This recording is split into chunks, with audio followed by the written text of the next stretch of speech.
My journey into music was basically like driving to 100 miles an hour into into the topic. I don't know if I can be like a struggling, tortured artist my whole life. Anyway, cut to today, and I thought that's exactly what I want. I started writing music when I was about 16. It's about 18 years ago. I was writing from that point, and I was writing a lot. I mean, like a lot. I wrote about 40 songs in a couple of years. It's slightly unusual music. It doesn't really sort of fit within a single genre. It verged towards folk, country, those sorts of genres, but at the same time I like doing slightly weirder things with it. Yeah, what you want from me? More sins to atone. You may be reaching for me, but this journey's my own. I'm John Arter. I'm a singer-songwriter. I play guitar primarily and sing. I think it's slightly unusual music. It doesn't really sort of fit within a single genre. It verged towards folk, country, those sorts of genres, but at the same time I like doing slightly weirder things with it, which is why my folk song Impossible has a electric guitar breakdown in the end of it, and you know, try and take influences from a lot of the music that I listened to when I was growing up. You know, we've had the Frank Turners and we've had the Ben Howards and stuff like that, and everything sort of tends to fit somewhere between the two now, along a fairly straight track. So I find that trying something which is a bit different is what it is. And also, I mean, I've written a lot of songs, and whenever I find a song boring, I'll play a song after I've written it, and I'll think about it. I'll record it usually and play it back to myself. And if I find it boring, I won't play it again. That's it. Like, it's okay, that's done, it's off now. But it's there's a real thing of it has to be interesting. It has to tell a story, it has to be interesting, and it has to, you know, have to be able to communicate something with it. And I have to feel something when I'm listening to it and when I'm playing it. Otherwise, how is anyone else going to feel anything? My journey into music was basically like driving to 100 miles an hour into into the topic. I started writing music when I was about 16. It's about 18 years ago. And I wrote like a lot of songs, not very good songs, very fast. And that was like my process. I was just, it was stuff I was going through at the time, and like, you know, all the crap that kids go through. And I was like, I don't know what happened basically, but I'd sort of gone from, I'd had like one guitar lesson ever on electric. And I can't remember if I was given an acoustic guitar, or if I went and bought one, I can't remember. But I was like, I just sort of sat down with it one day and just started figuring stuff out. I didn't know how to do anything. I didn't really have anything to do. That's why actually all of my early songs are written on this bit of the guitar. Because I was figuring out what was what as I went along. Like it's, yeah, but I was writing from that point, and I was writing a lot. I mean, like a lot. I wrote about 40 songs in a couple of years. That's one of the key things in my life as I look back now. Is I was pursuing a different career at the time, and I had this music thing on the side as well. Where I was like, I had people shouting at me that I should be doing that. Like I should keep doing that. You know, I was like, I don't know if I can be like a struggling, tortured artist my whole life. Anyway, cut to today, and I thought that's exactly what I want. And it finally got to the point where all these people all this time had been saying, oh, you should do something with it, you should do something with it. And it was months ago, literally months ago, that I said, oh, actually, I'm going to give this a go. Try and take influences from a lot of the music that I listened to when I was growing up, a lot of which is, you know, I used to listen to sort of new metal and emo stuff, and try and feed stuff into it where we can and make things a bit more interesting. I prefer listening to older songs when I'm like starting to think about working on something. So I'm writing tracks at the moment, but I'm trying to not listen to stuff that's going on right now. I hate listening to like modern singer-songwriters when I'm writing singer-songwriter music, because I don't want to end up sounding too much like someone else. So I listen to Bon Jovi at the moment. You know, I'm learning how to build a chorus from Bon Jovi. So that's the sort of stuff, like making your songs a bit catchy. I'm thinking, actually, hold on, we could do this instead of that. And my first gig I ever went to was Guns N' Roses, 2001, I think it was. And they played something. Like this like a stadium gig, right? And they played something they were working on. They were playing, fooling around with the sound or whatever. And it always stuck with me. And I thought, you know what, actually, that moment of an artist actually playing something for the first time for an audience is really, really important to me personally. When you're doing sort of proper, you're up on a stage and stuff like that, but you've got people there who know you, who know your music, who are actually there to support. And that is the connection you have in the room instantly. There's nothing like playing something and someone already knows it and stuff. They're singing along or whatever. Like it really is, it's a transformative thing. But it's nice knowing that there was a connection made previously about the music. And it's nice, I mean, I get texts from people at the moment or messages from people at the moment about a particular song. I say, man, I really love that song. which is great. It's from the States, from like people in Africa sending me messages saying, "Oh, man, that particular song." It's really bizarre. It's got the reach of them already has been really good. And I also love. There's a part of me that really loves people hearing a song for the first time live, because I've always really appreciated that with artists. I always try to make sure that people hear something that they've never heard before. And it's great that people like the EP, and it's wonderful, and it's we play those as much as possible. But it's also, especially now that the band's sort of starting up and we're starting to look at new dates in summer and stuff. It's like it's making sure that there's always something new that could potentially connect with people in a different way with each performance is really, really important. Well, I'm a massive supporter proponent of open mics in London. We're one of the best open mic communities in the world here. A lot of artists have come up through it. Ed Sheeran is one of the key examples of that. He was playing through them at nights at one point. And us having a sort of network community of musicians who are all sort of more or less in the same place and stuff, and then someone starts kind of doing quite well and starts getting paid gigs and stuff like that, and something happens over here, it gives you a network of people you can team up with for certain things as well. My bassist at the moment came through the open mic community, for example. So it's a different way than the classical way, I guess, than the way that people are used to building a presence and building music. But it's one of the best things ever in that you have the opportunity to get to try things out on the night, work stuff out back and forth, and having places where you can do that is really, really important. And a lot of these places are very, very receptive. I really suffer from a stage fright. I've had stage fright since I was a kid. Yeah, I used to act. It's one of the reasons I stopped acting, because I still get it. It's this really horrible kind of crushing stage fright. And so I thought, well, if I'm going to do this, I need to be writing, and I also need to be recording. I have to get some of these ideas down before I forget them. And I also need to, and I need to do this a lot to get through this, to get through that whole nerves bundle at the beginning, to learn how to use the nerves. But I'm not a natural performer. It's a lot of people say that I am. Like, people will see me on stage and say, "Oh man, you're natural and stuff. Your rapport's really good with the audience, etc." But actually, that doesn't come naturally to me at all. It all comes from a place of nerves. It's really weird. So I've had an odd journey in that I said, well, I'm going to do this. And I was doing 5 or 6 open mics a week for a couple of months, and I said, if I'm going to do it, I'm going to do it. I went to every one I could, all around London. Tried to play them all once. I missed 5 or 6, I think now. And told myself, it's so you can get a bit of a following, and you can, people know who you are and stuff when you go on somewhere. In reality, it was just to break through those nerves. And sure enough, I'm now able to go on stage without as much of that, thank God. My first big sort of festival gig this week on Wednesday, and I wasn't nervous at all, which is really good. That's exactly what you want. Like, enough nerves to be able to care about it, to know you care about it. And it's difficult playing, whether it's an open mic or a gig or whatever, if it's an empty room, and you're just hearing your own words echo around, and it could be your deepest, darkest places that you're exploring and letting out, and just to hear yourself echoing back. It's really, honestly, it's an unusual and sometimes horrible experience. I mean, I've not quite been booed off stage, but there's been venues I've played with people haven't connected. Like, it's not for them. It's not, not the thing. Or I've done badly that night or whatever. And so then being able to bounce back from that and go on, and I usually, if I've ever had a bad night doing it, I'll go on the next night straight away and go, right, that's what I'm going to do differently. Because you have to. Like, that's the thing. You've got to care about it enough to do it, and also not take stuff to heart when it goes badly, right? I decided I was ready to start recording, because, again, I do everything very, very quickly.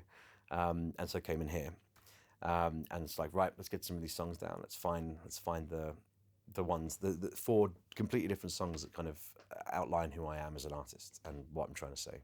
What was it for? The single was the only one I had a very clear idea of that I wanted to include it, because I'd never written a song like that before. It starts off in a much more traditional Americana style. But the singing is, it's very, very me. It's quite raw. It's quite belting out. The whole point of that track is it's the opener for a lot of gigs. It's the moment of a nice sort of slow guitar intro, and then this kind of quite clear, raw, hopefully in tune vocal comes across, and it usually stops people in their tracks. That's the point of the song. It's like, here I am. This is me as an artist. And the subject of that particular song is, I think, a fairly common thing for people to have felt. It's like that moment when you're in something, you're looking around and going, is this what I really want? And through the course of the song, realizing, yes, this is what I want. So that one I knew about.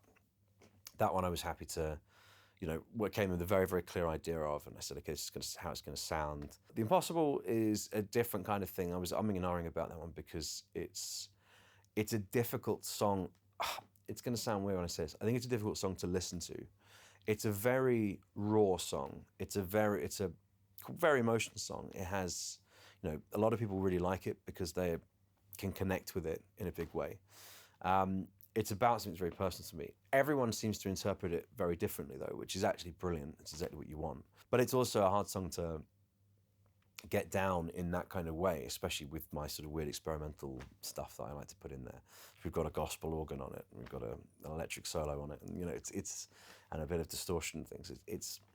It was built what could have been a song from like a musical or whatever. I was trying to build like a rock influence into it and a choir, like a gospel influence into it.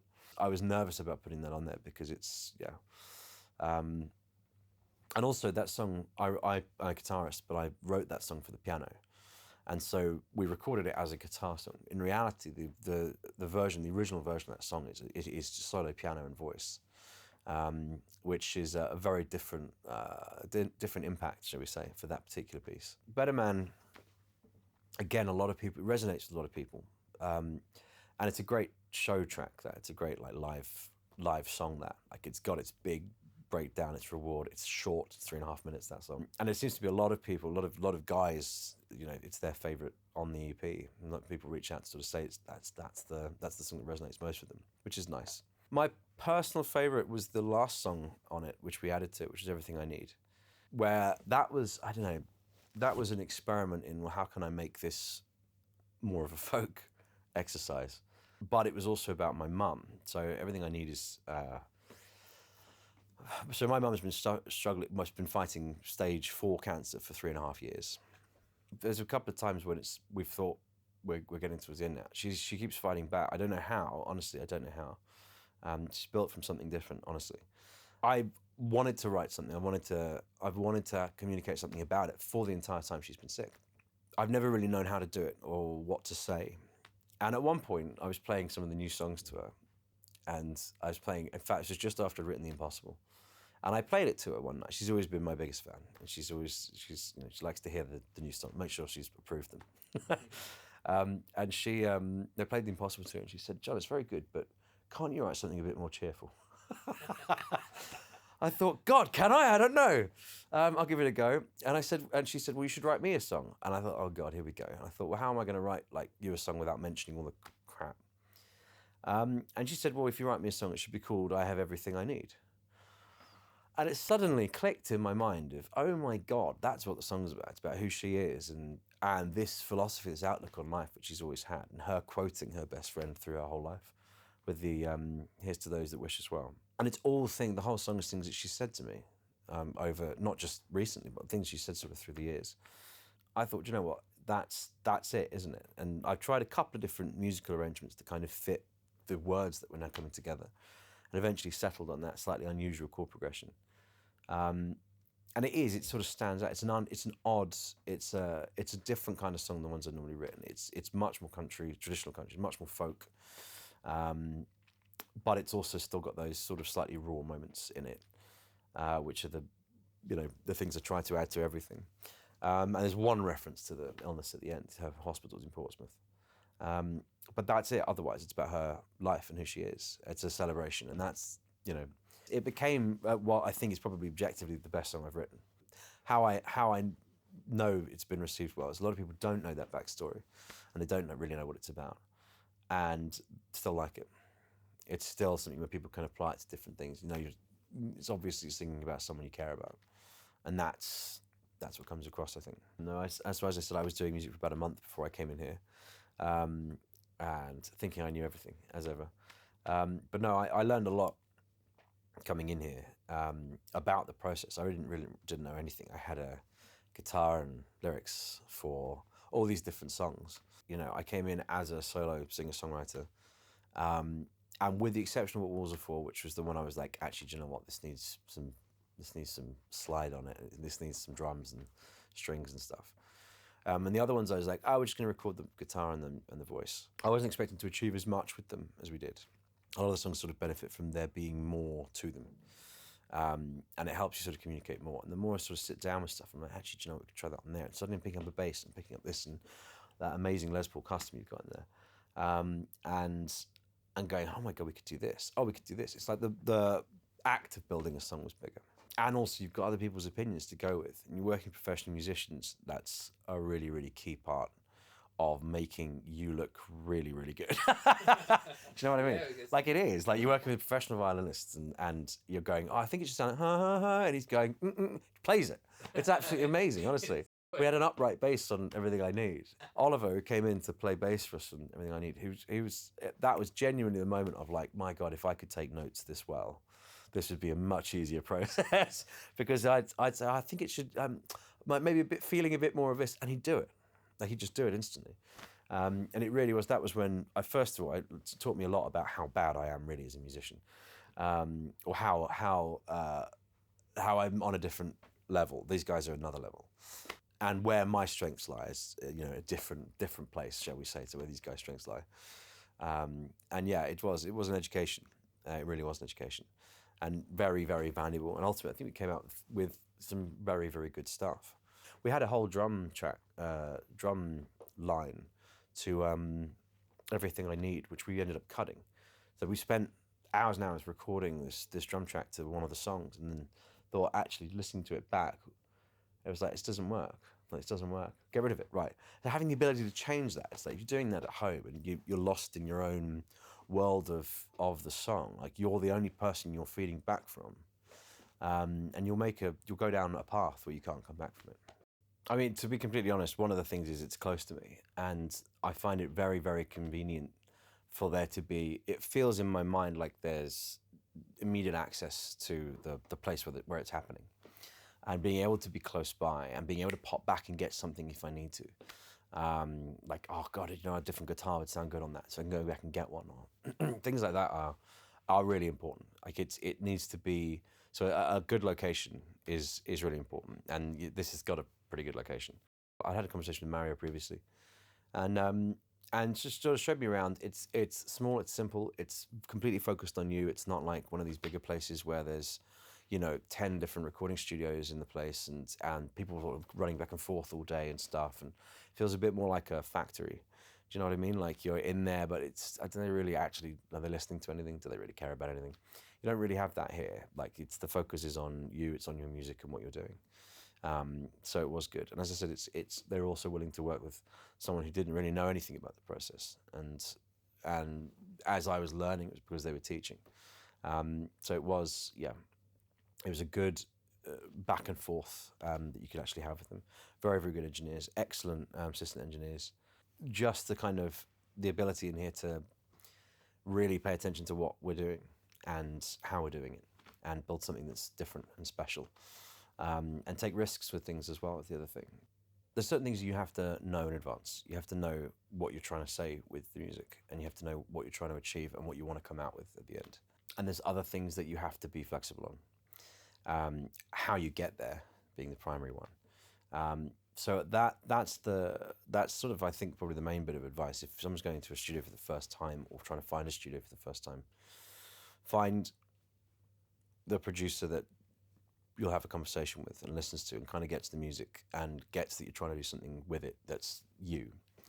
And that's the only way really you're going to set a goalpost, which is going to be achievable. Having flexibility then in the process is also the key. And it felt, to the parts of it, me being new, felt very backwards. As in, oh, well, okay, you know, in my mind, start the drums. Like, start with the drums, and then I'll play the guitar over it in time and stuff like that. And it's like, no, we're going to do that last. I'm like, what the hell? Like, yeah, just me on a guitar with a click track? So there being the sort of the willingness to kind of go back and forth with with how you're going to get there is important. And equally, you've got to know when to stand your ground on things is the other thing as well. And you have to be working with a producer who's going to listen to you if you say, actually, do you know what? No, I don't like that. If you're trying to bring different genres and different influences and different perspectives into your music, then having someone who knows different perspectives professionally is very helpful. And equally, it's going to help your music reach more people. So it's just the way kind of, it's a way to kind of broaden the conversation that you're actually trying to have.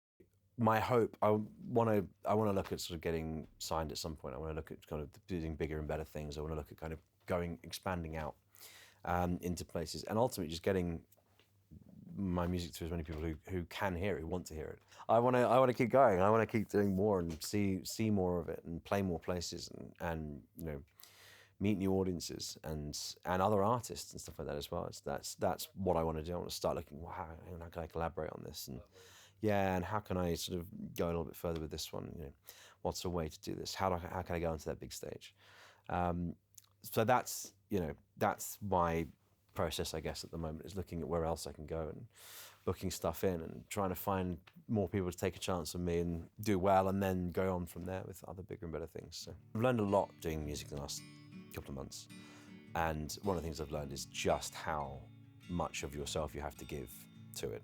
Yeah, the EP Dark Country is available now, and it's been out for a couple of weeks now. I'm up to something like 5,000 streams now, which is great in 3 weeks.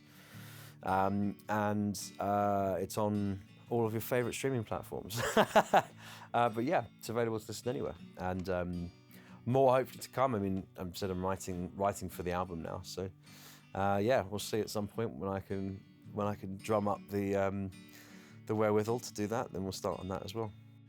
And who wants to sound like everyone else, though? But yeah, cool. All right, man. Nice one. Thank you so much.